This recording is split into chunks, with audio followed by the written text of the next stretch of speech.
And we're back. And we're back. See, let me tell you something. I love y'all so much. I want to talk about the relationship hour, but I got other callers. I have not seen y'all or heard from y'all, and I want to hear from you. So I'm gonna have to defer to my callers. Walter. Hey, Walter, I ain't heard from you. I know what you got to say. How you been doing? Oh, I've been doing fine. I've been kind of listening in on and off on you. I've been around. Well, you haven't been on. Well, you know what? Last week, I believe, last week, we have been off for 2 weeks due to the holiday, and then they were covering something. So what's going on? Tell us about your comment. My comment is that why they hate Grace and hate Chief Craig so much when he kept that black communist low-life group, Black Lives Matter, from coming into the city and wreaking havoc, raising hell, burning down buildings in you guys' city, whoever lives there. I'm pretty sure Grace and Fidel live in Detroit. He kept them out of there, and he sent the word out, don't come here, don't come here, looting, booting, and shooting and raising hell, burning down business in Detroit as if it wasn't burned down enough. So he did a great job. He pretty much kept the crime numbers down. Check with the Department of Labor and not Labor, but Department of Crime Statistics. You'll find out if he did a good job.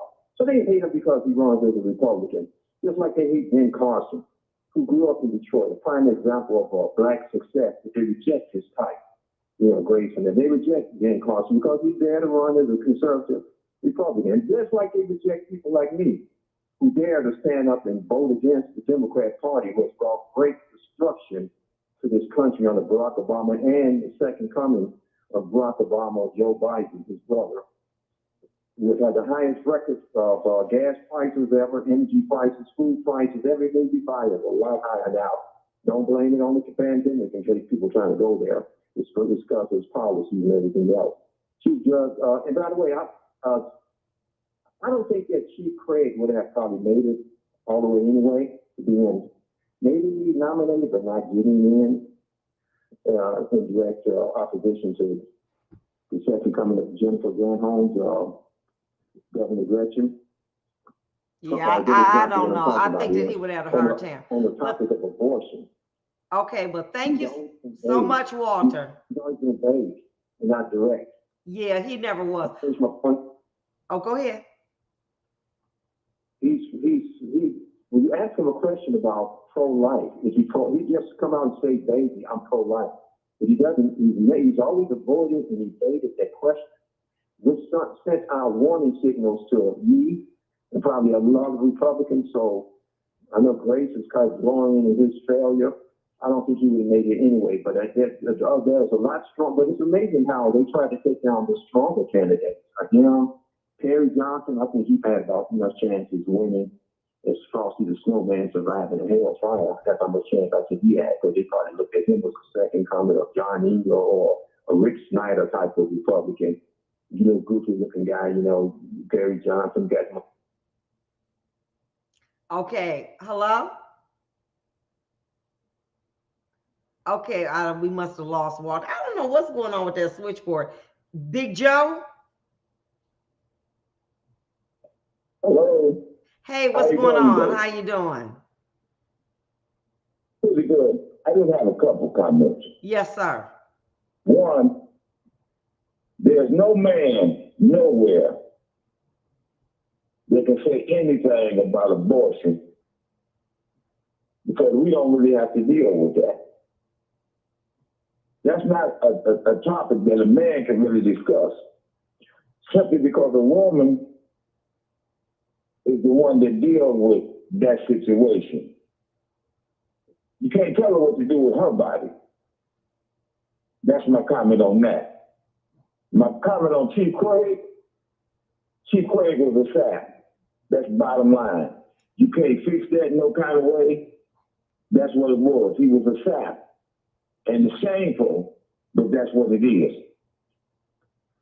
Third point that I want to make, you made a comment from a few weeks back, how you were good in your skin. And everything that you said, excuse me, I feel the same way. I ain't looking for nothing, ain't gotta have nothing.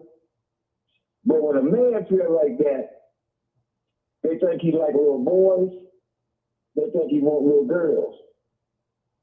They think something wrong with him. When you didn't live the life and you tired of dealing with people that are weak, people that are fake, and you just say, you know what? I'm good without none of that. People that's credit is bold, and they think that you're supposed to take care of them, you know, because you got a good heart. I got a 750 score, and you got a 440 score, and you think I'm going to pay your bills? That ain't how it works. I'm a good person, but I ain't for no nonsense. Ain't never been for no nonsense. And I don't play with people. But everything that you said, how you land, that's how I land. I'm 63 coming the end of this month. I ain't gonna have no drama, no toxic. I'm not gonna deal with no mess. The rest of the time on this planet, I'm gonna live how I'm supposed to live. And if somebody come in this life, they gotta be 100. Other than that, I ain't taking no mess. That's my comment, and I'm sticking to it. Thank you, baby. Listen, I want to go talk about something. You know, the last 2 weeks, at 9:30 on Saturday, I do a forum called Single and Satisfied. And tonight I am going to be doing it. And I'm going to give you a prelude of what we're going to be talking about. So I want you to tune in, and that'll be on Facebook and YouTube. Dealing with death and divorce after being single. And one of the things about it is that two things, death and divorce, are similar. There's denial, anger, bargaining, depression, and ultimately acceptance. The only difference between divorce and death is that with death, there's no corpse. I mean, there is a corpse. With divorce, it's the death of a relationship. That person goes on. You see them out. They dating. They have kids. It's harder to heal from. And so a lot of times what women, and I'm talking about women and men, find themselves in, I've been married for 20 years, or divorced. All of a sudden, my husband dies. All of a sudden, I get divorced. How do I fend out here in the community? I had an opportunity to recently be at Home Depot. The woman said, I've been married for 25 years. They don't be on me like this no more. I met my husband at Home Depot. It is so challenging. It's like a woman, and just say we're going to use a woman, coming out of prison. You've been locked up since 1987, and then all of a sudden you get to be free. And when you out here, you like, damn, what done happened? Men nowadays, many men want a woman to take care of them. They don't want they want a woman to be a provider. They want to be able to, because there's so many women to choose from. I know men who have a decent job, say they make $50,000. There's more women that's after that man than it is men after a woman making $200,000 in the same age bracket. So what happens is that men get an opportunity to choose what they want. A friend of mine told me recently, hell, I don't never want to be married. I said, why? He said the women that making $200,000 and $300,000 didn't even look my way back when we was in college. They blowing up my phone. They begging me. They trying to fly me across the country because they want me to be with them. Okay. Where on the other hand, the woman that's making $200,000 or $300,000, who is a divorcee or his husband died, ain't nobody flying her around. She on Black Planet, I Want a Man Planet, and all of that other stuff. So there's a big difference. And so the challenge is how to cope. And what I find time and time again, women start settling. Oh, I done had a man in my bed for 30 years.